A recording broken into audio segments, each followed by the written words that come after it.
This was a series of French postcards that were created at the turn of the 1900s, envisioning what the future could be. And the whole set is really kind of cool and incredible, just how they predicted the automation and how it would help reduce labor. What was interesting to me is that you'll see here in a second, I did some Googling, and I guess the theme of this episode is, what is a school of the future and how is it different than what we probably should be doing in the future? Instantly made me think of this picture where you have the kids, I'm assuming, being transferred textbook knowledge. Like there's a this dude is putting textbooks into some kind of feeding device. They're cranking it, and then these kids are either listening to it like an audiobook, but my interpretation of this is that they're downloading it like the Matrix. So I'm Oh, not really interesting. sure. Really, I definitely thought it was like the headphone thing, like they're listening to the somehow the books are being transcribed into audio and it's being delivered. But you had imagined I they're like would think plugged in. that if it was just one book, but the fact Oh that he has yeah, 3 books and he's putting them all in at once makes me think that this is happening very fast. And unless yeah. these kids are listening to these books at like 400 times speed. So what is so interesting about these? I've taught this postcard set in my world history class and had kids basically do the same assignment and just be like, "Hey, what do you imagine life is going to be like 100 years from now?" But we look at these through the lens of like how they maintain all the same social, economic, political, like they imagine all of that stuff stays the same, but just like technology to do this. So here you still have like some bourgeois, 19th century French middle class family who has this housekeeper maid, but now the maid gets to use this I don't know, it's like steampunk technology almost to help her clean the house. So it's fascinating because all of the institutions, all of the systems and structures stay the same. They just get ramped up with technology. Yeah, that's a perfect segue to basically what we're talking about here, which is the way that we're imagining schools of the future is still rooted in the fundamentally flawed issues of school. And fun fact, you can watch our solar punk video on this, and you should also like and subscribe so you get access to all of our videos here at HRP. This is 6 years old now, but you'll see the relevance here in a second, from BBC News. And I was attracted to it because notice the thumbnail. The thumbnail really stood out to me because it says "with less group learning" in giant text here, and I I think that's actually supposed to be a good thing. And I don't know, maybe I'm just my progressive hippie, my idea of schools of the future would be kids working in their communities and doing relevant stuff and being interested in school and cooperating with other people, not isolating them further and having them not work in groups. But are you familiar with AltSchool, Nick? Do you know what AltSchool I is? have no idea. So AltSchool doesn't exist anymore, at least not in its current. It's not the same as it used to be. It used to be an actual brick and mortar school called AltSchool, and it was championed by folks like Mark Zuckerberg. So Priscilla Chan, Mark Zuckerberg, the Silicon Valley Community Foundation, over 6 schools in 2016. They started off in 2013. This video was in, so 6 years ago, this video was in 2017. So it was at really like the peak of this company, AltSchool. And I suppose, spoiler alert, AltSchool ends up going under. Mm. And they transformed into like a virtual school curriculum company. AltSchool is just part of a series of technocrats, technology-based corporations that are trying to get into education and do just this. This is nothing new. This is very similar to where I feel the AI stuff is going to go with Khan Academy.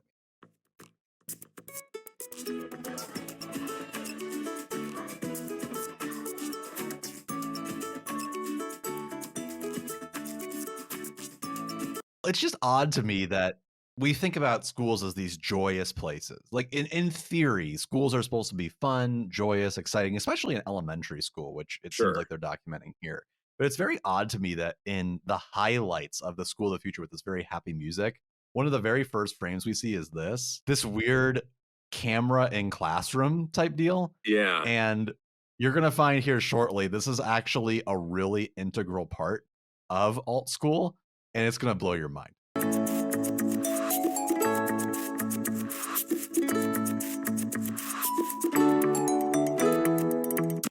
Sorry to keep pausing it, but you can see that building looks very ed tech startup, or just tech startup, very tech startup, I was going to Silicon say the Valley. logo itself looks like it's taken straight from the Facebook typeset. You know, it's got the alt baked into that blue square with the rounded edges and that font. And you said it was like Which a makes sense because they Zuckerberg are, thing. So yeah, it's a Chan Zuckerberg project. Both interesting. Priscilla Chan and Mark Zuckerberg funded this.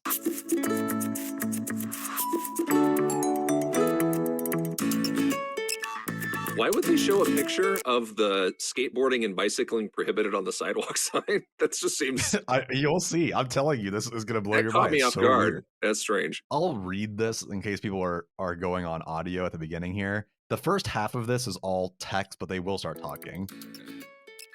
So it says, the vision is that children would benefit from one-on-one teaching, but teachers are expensive. Rich tech investors like this guy, Mark Zuckerberg, have invested big in some tech solutions. And it says this one was created by a Silicon Valley entrepreneur. And there he is, Max Ventilla of AltSchool. And this is just so bizarre to me because I think this is supposed to be a puff piece.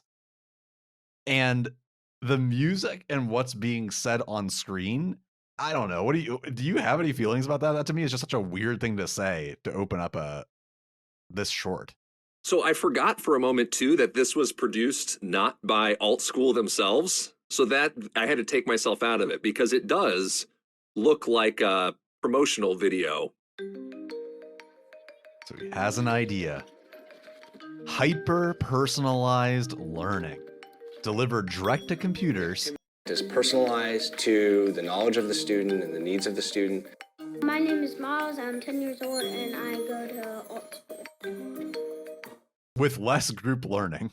The premise for this school is that it's hyper-personalized, direct instruction via a computer algorithm with less group learning enabled. And again, I want to just briefly reference our recent video about Khan Academy, because to me, this is where tools without systems goes. It's not that Khan Academy is bad or that you can't learn via computer. That's all great. But if you take it to its most 100% discourse, if we completely make the tool our system, this is what you end up with.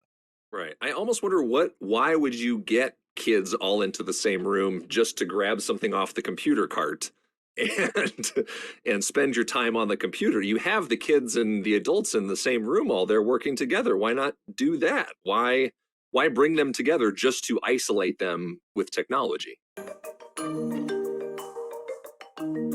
It's much more personalized. Say one person is more advanced at me than reading. I would be reading for the 5th grade level, which I'm in, whereas the other person might be working on something that would be like 6th grade level.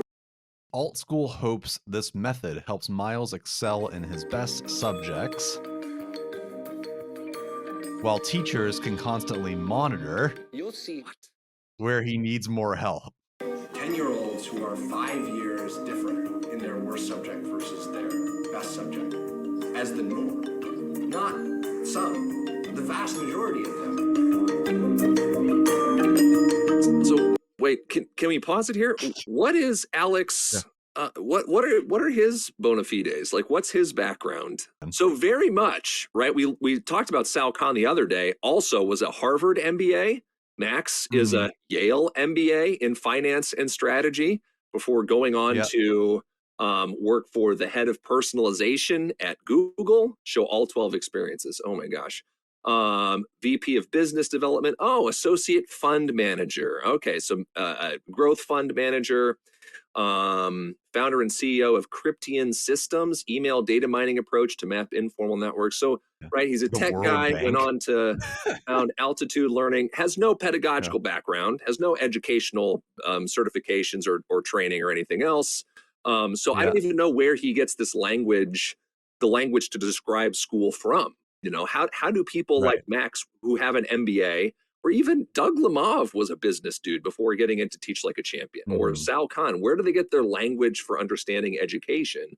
And how do they think that their models are going to be the next big pedagogical revolution? He opens up his LinkedIn by saying, I'm a serial entrepreneur and product manager with deep experience in AI, product strategy, and finance. Over his career, he's launched 6 products that have over 100 million users today, 2 with 1 billion plus, et cetera, et cetera. Interesting that he's, again, leading with AI. I would bet if you could find archived information about the work that he's doing, I bet that this would also be like the latest technological trend. Yeah, and which let's not to fault him for that. That makes sense, right? That's just what you do. But this is just not the type of people who should be managing schools. They should be off doing their venture capitalist stuff with products as opposed to with kids. Look at his specialties down at the end of his bio. Specialties, startups, fundraising, M&A, AI, product strategy, mathematics. Nothing in there that says education. Chris, real quick, can you just tell people what's on your shirt? Because I'm sure people are going to be asking about it in the comments. Oh, my shirt says "Eat the Yachts." Is there a certain place where you got that shirt? That's from Raygun, which fun fact, Raygun is our supplier for our merch, which is sustainably sourced. It's ethically made. It's the largest union textile organization in the United States. Largest union clothing chain in the United States. Anyways, you did that video on how schools are not labs. And the issue with seeing knowledge as a series of inputs and outputs that you just kind of turn the dial on in order to get the outcomes that you'd like. And going back to the part of this video where he's talking about working on these playlists. So the way these work is you have a custom playlist, which are things that you're interested in, and you work through these modules and then turn them in as you go. And you might have some required parts of your playlist, and you might have some that are just things that you're interested in, which is fine in and of itself. But what this looks like in practice is if you ever used Skillshare or any MOOC, do they still call them MOOCs? MOOCs? I think the MOOC has fallen out of favor. Okay, well, it's basically a MOOC, right? It's a spot where you have all these people taking the exact same thing. There might be some kind of discussion board or multiple choice question. You work through it at your own pace. You hit the submit button, and then you move on to the next thing. Not only is this not really the best method of learning because you're just flying through these self-directed outcomes, but it's also giving a false interpretation of what it means to be, whatever it means to be at level. You know, the norm is that some kids are 5 years different in their worst subject versus their best subject, which may be true, but how is that being measured and what does that mean? Is the solution really, okay, in that case, we should put them all on computers so that way they can get even further ahead? It's a very strange way to look at that gap. The norm, not some, the vast majority of them. Flashes on screen, says cameras are always rolling. And what's weird is that if you look at this still, basically no one's on a computer. So this is where it starts getting a little confusing. Yeah, this looks like a pretty typical elementary school. So it says to review behaviors that everything is I am an educator at AltSchool. I like to think of it as like superpowering teachers. So teachers use the data to personalize the playlists. The data from what? Behavior data? I don't know. So looking at this helps parents, students, and teachers know what to do next. It's so actionable. Jesus. Whereas if this just said B, you'd be like, well, try harder. You know, you don't know how. They currently have 8 private lab schools. And again, I don't really know what that previous segment is about because they keep showing the cameras. Right. But they're not really talking about how... Then she talks about like the feedback in the form of a grade, which she's right on. But how does the tracking student behavior or the camera? I don't know. The idea of putting a camera into your classroom to monitor student behavior, as opposed to just having a teacher in a room to monitor student behavior, is especially dystopian. Audrey Waters used to have a lot of really good pieces about how every ed tech company is basically just ranking and filing and surveilling kids. And I think that's pretty dead on. Well, I was just going to make the connection between ed tech and social media. In this case, they're one and the same. So yes, of course, they want no privacy, maximum surveillance, because they just want to troll all that data to be able to say that they're making, data informed decisions when really it's about, I don't know, surveilling and removing autonomy from people and putting it in the hands of somebody else. So it costs $30,000 a year to go put your kid in front of a computer. Jesus. To go put your kid in front of a computer to do some playlists. The data is fed to their San Francisco HQ. And again, I'm not sure if we're talking about the behavior data or the academic data or both. This is the office. Almost everyone down there is a programmer, and then in the back, you're seeing the educators. So priorities, right? Almost everyone down there is a programmer. In that far back corner back there, those two guys, those are the educators. I'm so distraught. I'm speechless. Stuff like this makes me so sad. Yeah, this is an episode of Silicon Valley. The office. Yeah. Almost everyone down there is a programmer, and then in the back, you're seeing the educators. And then up here is more of the design and product management. Now we know why they charge $30,000 a year, because they're paying a legion of programmers, of project managers, programmers, marketers, and then a couple of educators, just so we can say this is about teaching and learning. They are building algorithms that will suggest to teachers what each individual child should be learning. The educators should be able to understand what's the next kind of part of the thing in co-creating that with kids, right? That's where you leverage. Kids are, hey, I'm stuck, or I'm ready to move on to the next thing. Teachers say, okay, cool. Here's this range of things, or here's a neat way to approach this idea. Let's bring those ideas together, and boom, you have education. And algorithms only tend to work on consumption, not production. For example, the YouTube algorithm does a pretty good job at recommending the videos that I want to consume, because it's very passive. Like the ask of me to watch a 30-minute video on some random topic that algorithmically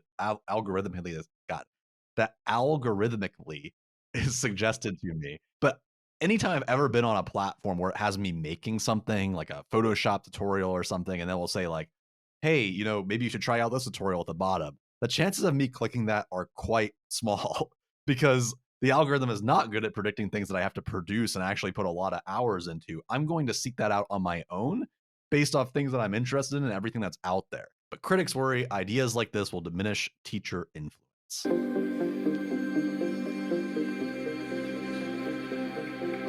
Leading to fewer talented teachers in the profession.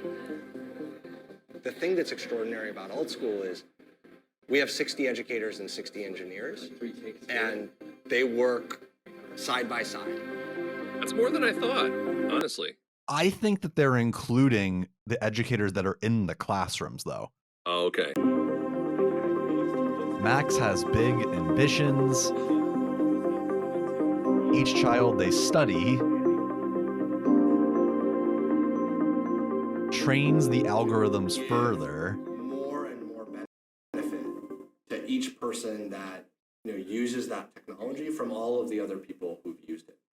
This is basically people just kind of elite education. Actually, he hopes to sell the platform, rolling out across state schools. There's no way that in the future, the best education isn't what most kids get, because you have a network effect and technology is playing this kind of foundational role. 10 years from now, you have every different kind of school able to take advantage of the platform. And you have this huge network that is all getting benefit from each other. And there's more and more value, and it's easier and easier for the next school to join, and the next school to join, and the next school to join. That's the hope here. At scale, how does personalized learning scale, or does it just ultimately become the algorithm takes over the role of those educators and engineers. So you end up having fewer people on the back end because the algorithms have such a huge thing to pull from. And again, the weird thing about this is that they're literally, deliberately, explicitly pulling data from kids to be able to feed it into this algorithm. Do we think that that's not also going to be used to influence ad platforms, other social media? I also don't even understand. Maybe it's just venture capitalist speak. There's a lot of Yeah. loaded language that he seems to be using as well. Basically saying, like, we know what the best education is. It looks like this. Don't we want to give all of our kids the best education? Yeah, that's a little bit of a problem. It worth noting, it doesn't work, right? So that's basically the end of this video. But Yeah, to let's do follow the up follow-up on here. AltSchool, do you want to watch this one really quick? Organization called NewCo. Not sure what that is. NewCo. Very small channel. Look at that. The way children have been taught in schools has not changed really in over a century. Our educational system remains rooted, for the most part, in the industrial era. But the needs of an information-first economy are distinct from those of our industrial past. Today, I'm speaking with the founder of AltSchool, Max Ventilla. Welcome, Max. So let's start with what AltSchool's mission is. AltSchool's mission is to enable all children to achieve their full potential. It's like a human chat GPT. It sounds like he just. Yeah. I don't know. This irks me. Isn't that the mission of the public school system? I'd say the mission of a public school system is to allow those children to achieve their full potential. What's the difference? I mean, I think the word all is a really It's a very important big difference. yeah. And it pushes you down a certain line of thinking, namely that, you know, you need to make the best education system the one that the most people are actually receiving. We start with a different notion of what quality is. We believe that a quality education is one that allows for a personalized path of the student and that results in not just academic progress, but as importantly or more importantly, non-academic progress. If you look ahead to the 2030s, 2040s, when kids in school today are going to be adults, the grit that they have, the perseverance that they have, the ability to direct themselves, the ability to seek out problems and not just solve problems, I think for certainly those of us who kind of got a glimpse of the future, working in Silicon Valley, being entrepreneurs, being at places like Google, it's pretty obvious that those are the skills that you're going to need to have. Those are the characteristics that you're going to have to be successful, not just, being good at English and math and knowing history. Right. The eventual solution to education, which is a system that gets better with scale, not worse with scale, a system that has accelerating improvements and actually keeps pace with the changes in the world around so that you're preparing kids for that future. Right. It's such a strange dialogue to say public schools only benefits those kids and our product benefits all kids when public schools do serve.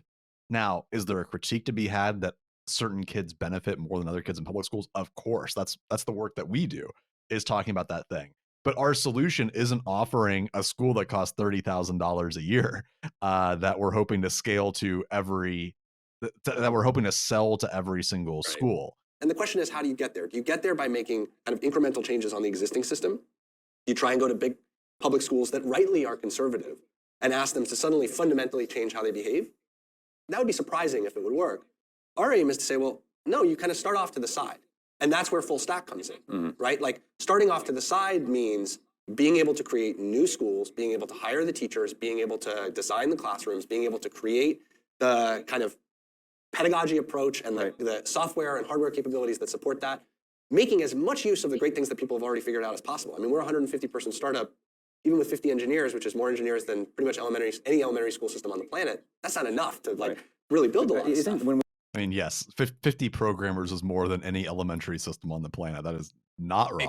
Because programmers don't really. What school even has a programmer outside of someone teaching it? Right. What a programmer doesn't have a lot of value add in the elementary school. I'm sorry. That's just not what they're meant for. Listening to the tech speak of all this is just so exhausting. Their language, right? Their lingo, their jargon, their framing is not a language of education. It's not one that is familiar to people who work in schools with kids. It's one, of the programmer. It's someone who, understands the algorithm and understands, tech start. It's the language of the MBA. Again, it's exhausting language for educators to listen to. And it would be my hope that people that watch this start to understand the scary words. When they hear these words from any ed tech company or even like nonprofit or education organization, and they hear these words, dig a little deeper into what these things mean. Because we would be millionaires if we earned money every single time someone said, agency, self-directed education, non-academic skills, 21st century skills, because these are such easy critiques to make of how we do education. But as you just said, solving these things is really where we get into the weeds, and these do the opposite. Right. So there's not really much else to, I think, in that video that we can glean from. Now I'm what trying happened to find alt schools? Where are they now? I want to know, where are they now with alt schools? What do we know? So here's an article from the San Francisco Chronicle. Alt schools out. Zuckerberg-backed startup that tried to rethink education calls it quits. So there's Max Ventilla there. The 21st Century Schoolhouse, created by former Google executive and backed by titans of tech, Peter Thiel, Mark Zuckerberg. I didn't know that Peter Thiel was involved too. AltSchool is being retooled as Altitude Learning, a startup that will sell software and professional development services nationwide. With Peter Thiel on board, it should have been called Alt-Right School. Am I right? Got him. AltSchool is unique in that we were able to devote a considerable amount of resources to educational tech research and development, never forgetting that edge should always drive tech and not the other way around, Ventilla said in a blog post. It got pushback from parents who argued that their children had been guinea pigs for testing new modes of teaching, with the schools closing when they were no longer needed. So they basically mined these kids for their algorithmic data, so that way they could scale the technology for it. Yeah, so if we keep going down here, this is the article that's talking about that. So there's between 30 to 100 kids. 12 parents spoke with Business Insider on the condition of anonymity. Yeah. So AltSchool at this point was charging $27,000 for tuition. They're using students as guinea pigs for testing new modes of teaching, and offers screen time instead of human instruction. And it's just like, what is being said versus what is actually being delivered? He said in that thing that actually our schools are more about human interaction than they are about screen time. We just dedicate all of our resources to dedicating things that occur on screens. So it's like, is it though? Because like, it doesn't seem like anything that you're doing talks at all about. Before we read this next paragraph, a large criticism, of course, of private systems is that they don't actually have to accept all kids. You know, they're not, they don't necessarily have the capacity to be able to serve kids with disabilities, and so they just can choose not to. Public schools do not have those same affordances, right? And it's shocking, I say facetiously, to see here in rare cases parents said their children's learning disabilities went undiagnosed because their work, which was sometimes done on tablets and computers, wasn't monitored. The startup's response was to hire a specialist who provided pay-by-the-hour tutoring. So that tutoring probably was paid out of pocket by parents, whereas, right, if you have a kid in a public system, of course it's not perfect, right? But you're covered by the IDEA, right? You can get a 504 or an IEP, which is an individualized education plan. That's a legally binding document for parents of kids with disabilities that requires the school to have to follow it. Otherwise, they can get in legal trouble. That means the school has to pay for services and supports, not parents out of pocket. There's a deep irony here because they're pitching these technological tools as a ways to raise up all kids' voices. But the fact of the matter is, if you eliminate how public schools work and function and get rid of all of those regulations, you're actually making those kids fall through the cracks even more. So it says that AltSchool students receive tablets in preschool and graduate to laptops in later years. They take attendance on an iPad and track their progress by uploading screenshots of their work to the class web server. Wall-mounted cameras record lessons so teachers can review them later. And they have a proprietary piece of software known as the playlist, which displays tasks that are due, which in my opinion, isn't this just an LMS? Okay, so they got an LMS with cameras. Some parents told Business Insider that when they first heard about AltSchool, the idea of personalized learning, an increasingly popular learning style defined by efforts to tailor lessons to students of different ability levels appealed to them. That line comes after the part where it says that the attrition rate for attendance went down 30% every year. So. Right. Because they were increasing class sizes. Again, if you're going to cut costs, the first thing that you do is you don't hire more teachers, because the cost of the platform is dirt cheap versus having to hire someone with benefits. Even though they said it's to superpower the teacher, I think that their interpretation of that is to make them as efficient as possible, because I can have one teacher with 50 kids. Many parents were surprised in 2015 when Ventilla announced on stage at South by Southwest that the startup would begin soliciting partners, other private schools interested in adopting the AltSchool model. that expansion came earlier than anticipated. We knew that he was trying to improve the education system, but how can you bring personalized learning to other schools when it's failing miserably at the school you're running? Some parents began to see technology as a way for teachers to maintain control of their growing classrooms. AltSchool used a combination of proprietary software and third-party apps like Khan Academy and Oh, Eureka wow. Math to help students practice skills.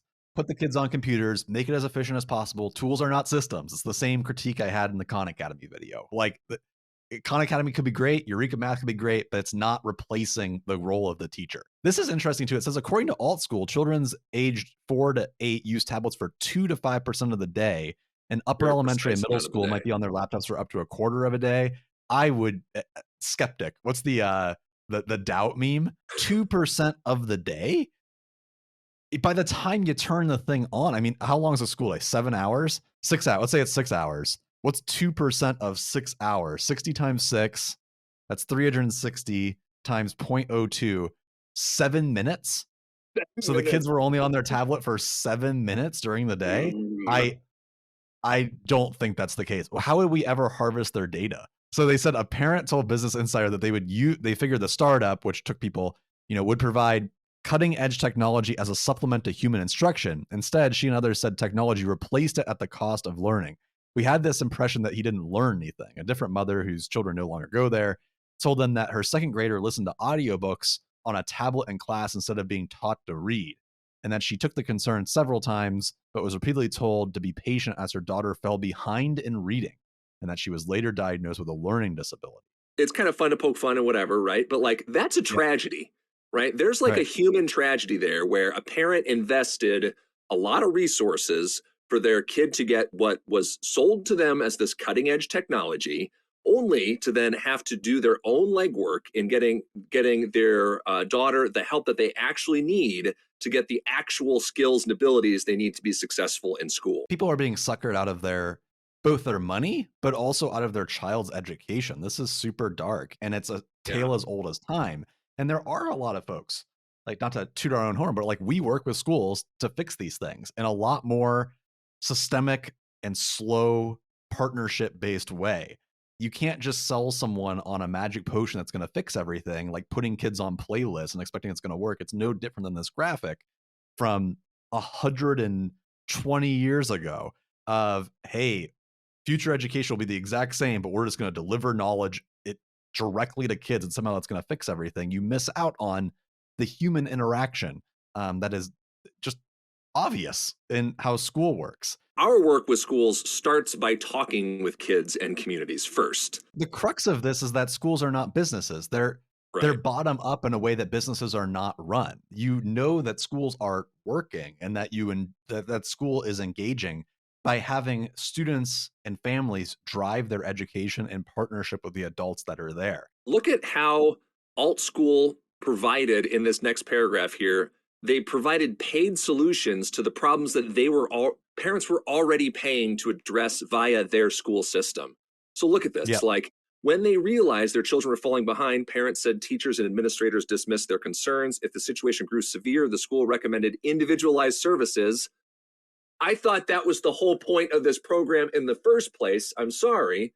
And then one-on-one tutoring, which they provided for $200 to $850, you're already paying, right? They're paying for solutions to problems that the school started. It doesn't make and they're any paying sense.